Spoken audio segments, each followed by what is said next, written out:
The humble chickpea, a tiny legume with endless possibilities. A variety of conflicting and also agreeable sources base the first known evidence of this little bean in the Middle East, some say specifically Turkey, as far back as 10,000 years ago.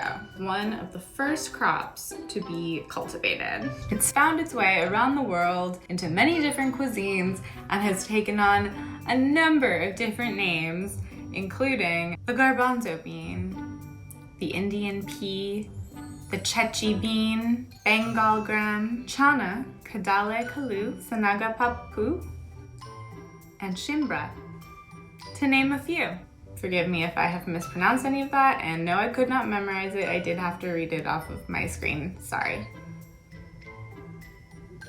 Hello, I'm Liv, and welcome to the Leopard Lodge. If you're new here, this is a channel dedicated to creative projects in the home. Today, I'm showing you 6 things you can do with this little chickpea. I was inspired to make this episode by a much bigger YouTuber than I, Alex, also known as French Guy Cooking. He did a similar concept. A can of sardines. And I thought it was a pretty fun idea. So I wanted to try it with our very humble chickpea. This project got a little overwhelming because there's so many possibilities. And my brain was going to explode. So, because we all love convenience, every recipe here is for canned chickpeas. But of course, step 1, make a cocktail. Bean juice cocktail, you say? Well, it turns out that Aquafaba, aka the liquid in your chickpea can, is basically an egg white substitute. So we're making another sour, but it's different. This is an Amaro and a Mezcal sour. Amaro is a bittersweet Italian liqueur that comes in a spectrum of sweetness to bitterness. This Montenegro is fairly well balanced and pretty easy to find, which is why I chose it. 1.5 ounces of Amaro Montenegro, 3/4 ounces of Mezcal. This is my Aquafaba that I've put into this little milk container. 1/2 ounce of Aquafaba. 1 ounce of lime juice. Make sure you strain your lime juice because we want this drink to be silky smooth. 1/4 ounce simple syrup. Just like with our egg white whiskey sour, we're gonna dry shake this for about 30 seconds.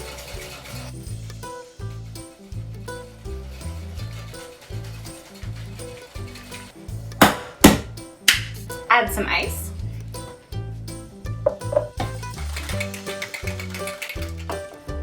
Fresh ice. You can strain into a coupe, or I kind of prefer it on the rocks. Bitters. And enjoy.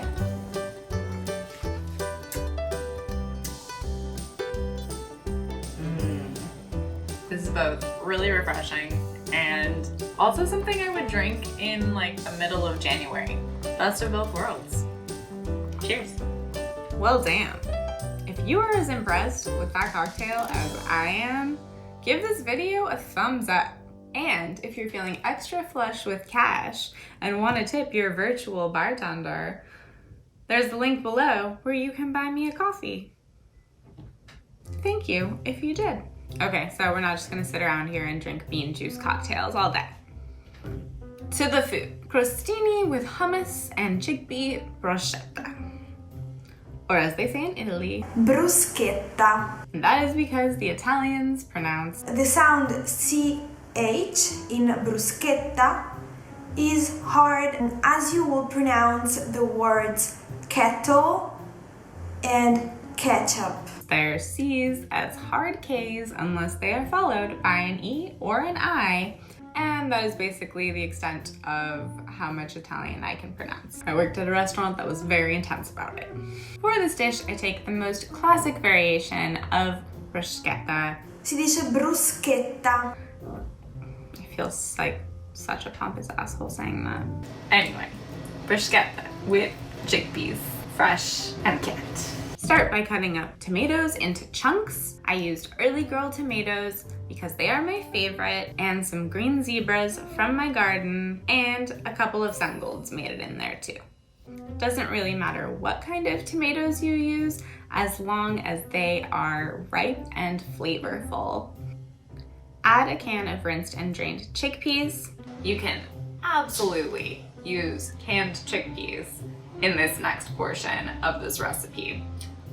But I happened to find fresh chickpeas, garbanzo beans, whatever you want to call them, at the grocery store. Doesn't come around very often. And I was like, oh my God, I'm doing a chickpea episode. I have to buy them. This is absolutely not necessary for this recipe. They come in a little pod and you have to shell them individually. You get lucky when you get 2 in one pod. This is rather time consuming. And when you are done, here's my very modest haul of fresh chickpeas to cook. Bring a pot of water to a boil, salt generously, and blanch the beans for 2 to 3 minutes. Let them cool and add to the tomatoes. By all means, put canned chickpeas in your bruschetta. I would give them a soak for a little while and then a rinse just to make sure you get all the preservatives off of there, and that will still be delicious. Once the tomatoes and chickpeas are hanging out in a bowl, add a generous amount of olive oil, some balsamic vinegar, a good few pinches of salt, black pepper, torn leaves of basil from a few sprigs, a pinch of chili flake, and like all of my recipes call for, grated garlic. As always, go slowly, taste as you go, and adjust your seasoning as necessary to your liking. Now for our little toasts. Slice up some baguette. Get some olive oil into a bowl. Grate some more garlic in that. Brush generously on the bread. Add a little more salt. Into the oven, set around 375. Check periodically for burning. It's gonna be about 10 to 15 minutes. Those look pretty good. I kind of felt like hummus was a cop-out for a chickpea episode. We all know we can make hummus out of chickpeas. However, I get asked to make this hummus all the time. I get asked for the recipe, I get asked to bring it places. I've had people offer me money to make it for them. So, here's the recipe, and you're welcome. Into a blender, preferably, or food processor, 2 tablespoons of olive oil, which I am pouring into my 1/4 cup measurer to get the next ingredient out easier. A 1/4 cup of tahini, a 1/4 cup of fresh lemon juice. Blend this for a bit to smooth it out. A 1/2 teaspoon of cumin, a 1/2 teaspoon of salt, 1/2 to a full clove of garlic. Start with 1/2, see how it tastes. Add more if needed. Blend some more. Add about 1/2 cup of water and blend again. Start your blender on a low speed. Put about 1/3 of the chickpeas into the blender slowly. Bring back to low. Add another 1/3 of chickpeas and another splash of water. Repeat with the speed raising. And then repeat with the last bit of chickpeas. Continue adding water and raising the speed until you get to your desired consistency. I am well known for my silky smooth hummus, so I do add a decent amount of water.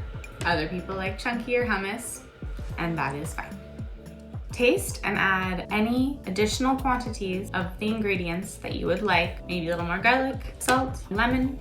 Keep tasting until you are happy with the flavor and you are good to go.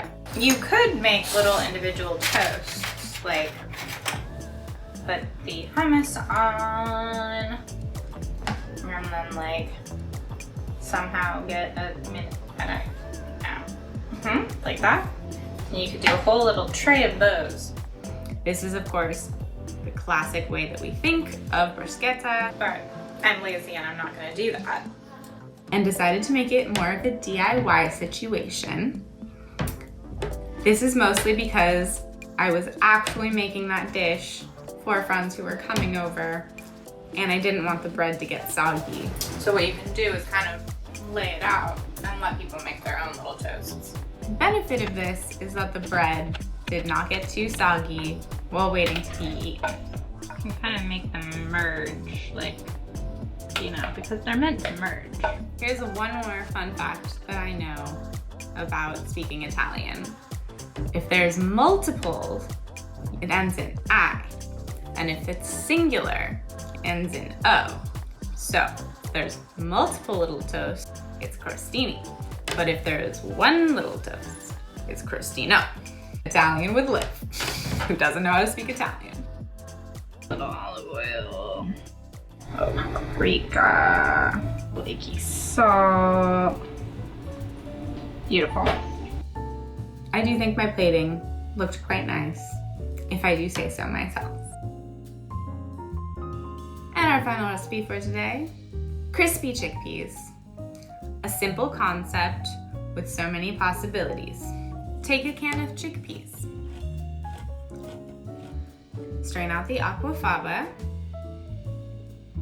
Give the peas a good rinse and then strain them again. Line a sheet tray large enough to fit all of the chickpeas in a single layer with parchment paper. Pour out onto the tray. Place in a cold oven and set to 350 degrees. It looks like I'm setting my oven to 375, but that is because my oven runs low. Fun fact, you can get internal thermometers at kitchen stores for like $10 to know if your oven is the correct temperature. Dry roast for 10 minutes. Pull them out. If your oven hasn't made it to 350 by this point, leave them in dry until they reach 350. Coat them in olive oil, some salt, and any other seasonings you would like. Bake for about 25 more minutes until they are perfectly crisp and not soft on the inside at all. Left open at room temperature, they will retain their crunch for well over a week. I did do an actual test with some of the roasted chickpeas in a closed container and some in an open container. The closed container were soggy the next day, but the open container stayed crispy for well over a week. However, they are definitely best day of. Eat them on their own as a snack, use them as a topping on hummus, put them on top of some soup like a cracker, or substitute for croutons in a salad, like the vegan Caesar that's coming in part 2. But for that, you'll just have to wait. And that concludes part 1. Share this video with your friends and family and spread the word on how bruschetta is pronounced, please. Until next time, folks. Goodbye.